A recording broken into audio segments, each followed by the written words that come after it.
Madokachere mabuja akanaka atauya nadzo nhau dzomanhoko dzanyasi zuva rechipiri mumwedzi uno hwaye gumi gurumu.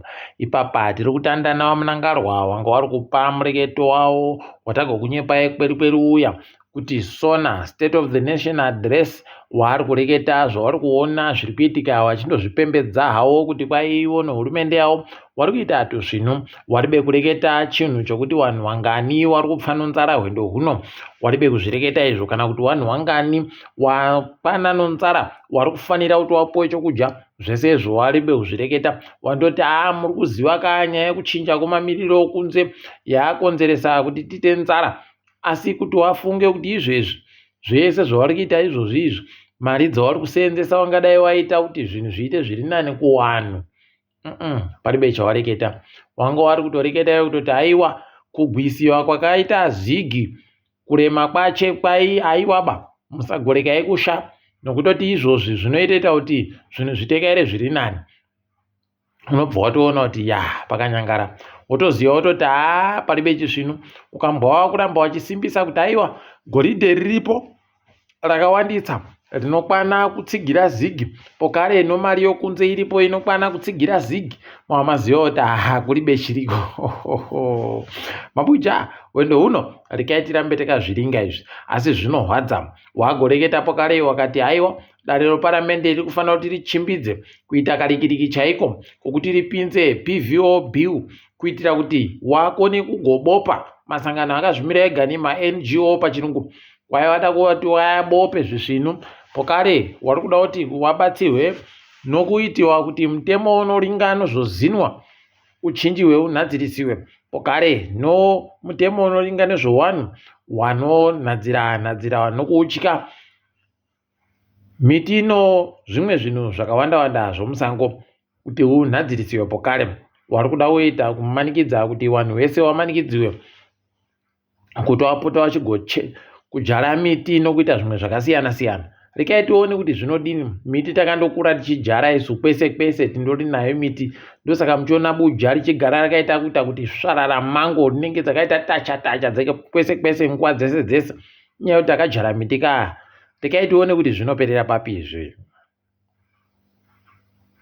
Nyasi kudaro dzimhosva Amosi Chibaya angari ikweyo asi zviribe kutekaira zvisvinu agonza benhuke zuva ramangwana kwaivi zvinhu zvacho unobva waita kuona kuti pakanyangara rekai tigoona kuti achapuwa bhero chere kana kuti panenge pari bemu uko Happy Mo Chidziva anozikana nekuti Bvondo ipapa atopuwa bhero zvache mubi yedu $500 madhora okuAmerica hanzi ngaabhadhare kuzviribe kuti iye ari kunenedzewa mhosva chaiyo svinu yokunzi kwaye akabhinya mupwere kurara nomupwere ari pasi pemakore anodiwa iyi heno akaiburika rekai tione asi kupuwa bhero kwache kwaita kuti wamwe kunyangwe newabiya ache wanoita zvemapata anopikisa wavhunduke kuti achiri wedu shere kana kuti akaenda uyu rekai tione nekuti mukaringa ana Chibaya ana Timba wese kunyangwe nana Mutwakazi waye wese wari kundonyimiwa bhero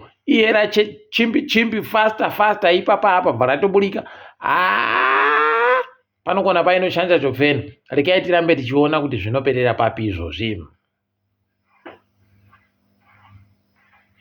Ravmo Madhuku ari ndiye gweta raMike Chimombe akutoreketa kuti isu tiri kuda kutopinda kutokira kuenda kudare guru rinoringana zvebumbiro romutemo Constitutional Court pachirungu paipapa tiri kuda kutoenda ikweyo nokutoti kune zvisvinu zvizhinji zvakatekaidziwa zvisvinu panyaya yedu pokare tida kuona kuti kodzero dzedu dzinoremekedzwa chirema rekai tigoona kuti achaperera papi.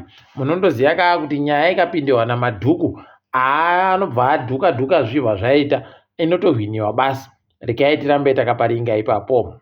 Apawo kumatareko iye ari kuzviita ndini munhu mutapa uya Timothy Chiminya agotoenda kunyora tsamba kudare guru rinoringana zvebumbiro romutemo akati ngavamise hurumende kuti ireke zvairi kuita zvokugadza ana mambo munyika ndini mukuru wavo wese vanofanira kunge vachigadziwa neni isu bumbiro romutemo ribe zvakadando rekai tione kuti wachaitonga sei iyoyi Pano nyaya ipapa, regai tirambe takaringa. Wakuru wagoti ukaona kamba yamisiwa pamusoro podanda, wabvunza kuti mbana yaiturika, muridzi wayo ndiye anonyaya. Hwii kuti iyo yawaona basi. Kwai Zimbabwe Anti-Corruption Commission yasunga sachigaro kanzuru yokumaruwa yokuzaka, Zaka Road District Council Chair anonzi Fungai Maregedze. Paribe ariziva kuti izvi zvasungirwei, asi ticharamba hedu takazviringa kuti zvinenge zvichiperera papiri. Nyaya yekusaika nokunetsa kwemvura kuguta roBulawayo iri kutenderera mberi. Kureketa kuno watoti izvo dhamu roapa Nxema richiribe mvura yekuseenzesa riya, kwai ratonzi ipapa ngarichimire kuseenziwa, kutoriwa mvura kana kudini, ratomira. Ndipo unobva waita kuona kuti wakuru weguta riwa ari panyahwa chaipo, nyahwa njantonera chaiyo kuno ipapa. Kushamba kwomubodzi unozvionera wega. Heno wakuru wehurumende kuti wane zvimwe chete zvawachafunga kuti wawaitirewo, zvakaoma chaiko. Kambani yoBikita Minerals kwai ipapa yatomisa vamwe wabasa wanoiseenzera, warimo makambani akazvimira ega nini, watomisiwa ipapa nonyaya kuti kuribe basa. Pokare wari kumbomisa kuderedza kubuditsa chicheriwa choritium chakawanditsa. Wari kuda kuti waone kuti mitengo yacho imbotande yakwira. Regai tirambe takazviringa ipapa kuti zvinopera mushechere kana kuti zvinenge zviri kudini, asi wendo huno panokona kunetsa ipapa, tinenge takandoringa hedu.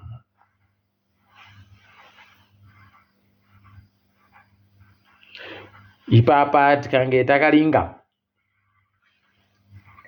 kwai nhandare yondege yoRobert Mugabe inokona kupuwa zvinhu magedhi okuti vanhu vari kubva kunze kwenyika variwo muZimbabwe vane mapasipoti matsvaya vanokona kundonopinda achindoscana achibva atopinda.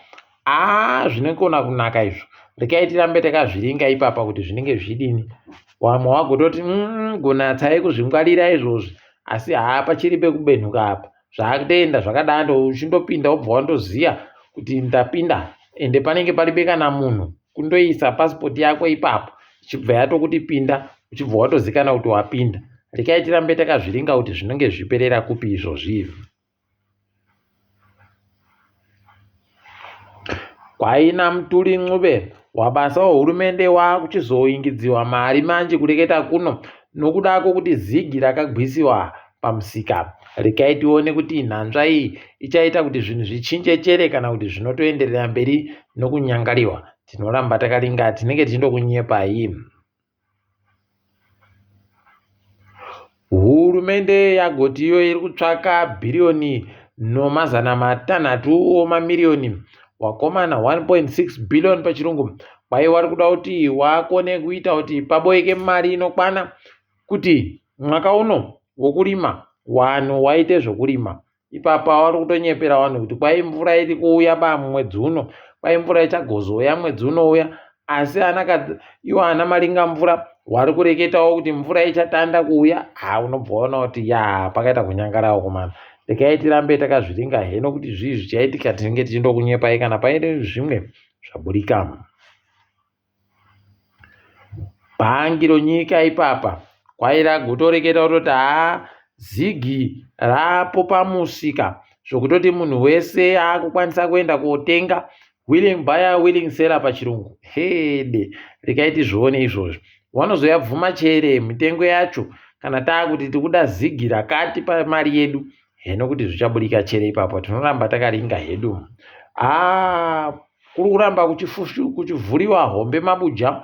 Kureketa kuno kwakaburika kuti pakaenda kopuwa dhezi mutukudzi mwotika yaakanzi apuwa naiye wikinero, Niki Mangwana anga aripo, Japureza anga aripo. Unobva waona kuti ndodzomudanga muya idanga iroro bva mariziwa kana rinoreketiwa iroro ndo danga ravanenge ari dhezi iyo. unobva waona kuti idi paribe chizvino, rekai hedu tirambe takaparinga. Ipapawo tikaringadzawo mutambo murape kwayati aiwa ndichazvidaba zvokuramba ndiri pasi kuchikwata hacho Dynamos. Rekai tirambe takaringa kuti achasvika papi ipapo. Toringa dziri kuitika pasi rese.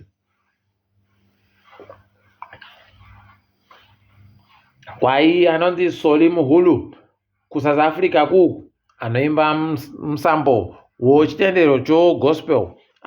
Kwai atisiya uyu.